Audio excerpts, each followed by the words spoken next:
আজকের ক্লাসে আমরা পঞ্চম শ্রেণী ষষ্ঠ অধ্যায়ের মুনাফা রিলেটেড কিছু সমস্যার সমাধান করব। দেখো, প্রথম সমস্যায় বলা আছে আলম সাহেব একটি ব্যাংকে 7% বার্ষিক মুনাফায় 20,000 টাকা বিনিয়োগ করেন। তিনি প্রতি বছর কত টাকা মুনাফা পাবেন? চলো আমরা প্রত্যেকটি ওয়ার্ড ধরে ধরে বিশ্লেষণ করি যে কি বোঝাতে চেয়েছে এখানে। প্রথমে আসি 7%। এখানে 7% এটাকে আমরা বলি মুনাফার হার। মুনাফার হার। আচ্ছা বলো তো, এই যে মুনাফা, এই মুনাফা মানে কি? মুনাফা মানে ব্যাংক কিছু বছর তোমাদের ব্যাংকে কিছু টাকা রাখার জন্যে তারা তোমাদের ওই টাকার উপর কিছু লাভ দেয়। এই লাভই হচ্ছে মুনাফা। মুনাফা মানে কি? লাভ।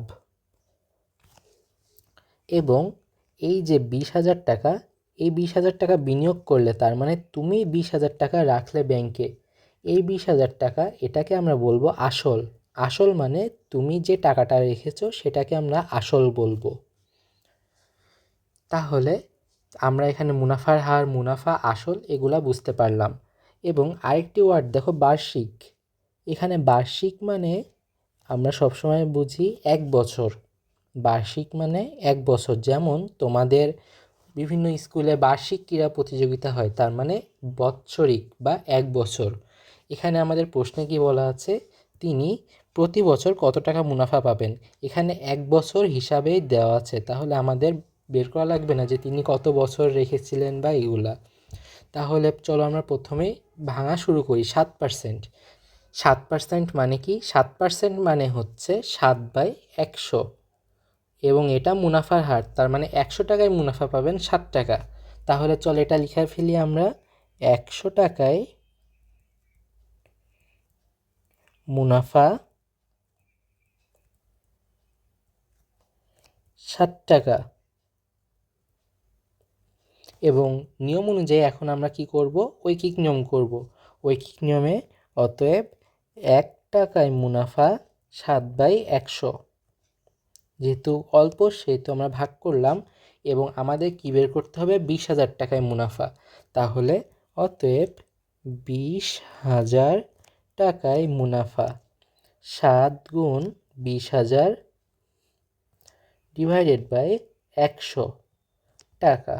এবং এখানে যদি আমরা হিসাব করি তাহলে আমাদের আসে 1,400 টাকা।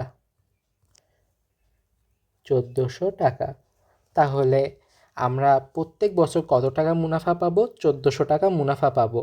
তাহলে যদি আমরা 1 বছর টাকা রাখি ব্যাংকে 20,000, ওই 1 বছর শেষে আমরা ব্যাংকে পাবো 21,400 টাকা। কেন 21,400 টাকা পাবো? কারণ এই যে 1,400 টাকা, এই টাকা আমাদের আসলের সাথে যুক্ত হয়ে যাবে। এই ম্যাথগুলা যেখানে মুনাফা, মুনাফার হার এবং আসল থাকে সেগুলোর জন্যে একটি শর্টকাট আছে। কি শর্টকাট? যদি আমাদের মুনাফা বের করতে বলে মুনাফা, তাহলে মুনাফা সমান সমান আসল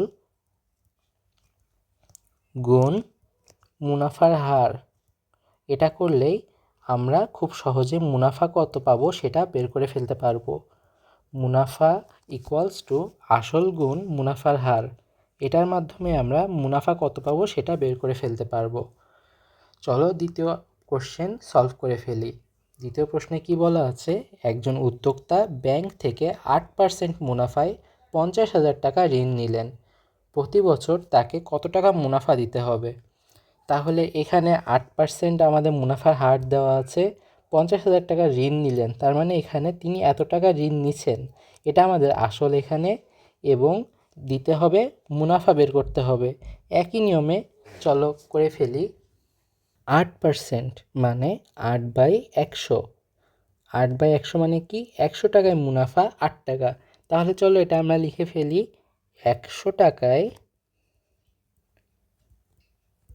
মুনাফা 8 টাকা। তাহলে ঐকিক নিয়ম অনুযায়ী কী করব এখন? অতএব 1 টাকায় মুনাফা 8/100 টাকা। এবং আমাদের ঋণ নিয়েছি কত আমরা? 50,000 টাকা। তাহলে 50,000 টাকায় মুনাফা কত আসবে? অতএব 50,000 টাকায় মুনাফা 8 গুণ 50,000 বাই 100। দেখো আমরা যে সূত্রটা লিখেছি এখানে মুনাফা বের করার, আসল গুণ মুনাফার হার, সেটি মূলত এখানে লিখছি। দেখো 8/100 এখানে আমাদের মুনাফার হার, এবং এই যে 50,000 এটা আমাদের আসল। তাহলে আসল গুণ মুনাফার হার করে আমরা মুনাফা বের করে ফেলতে পারবো।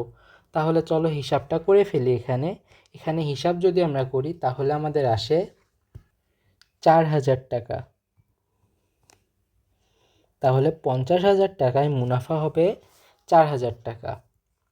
এটাই আমাদের উত্তর। দেখা হচ্ছে পরবর্তী লেকচারে, যেখানে আমরা মুনাফা সম্পর্কিত আরও কিছু সমস্যার সমাধান করব।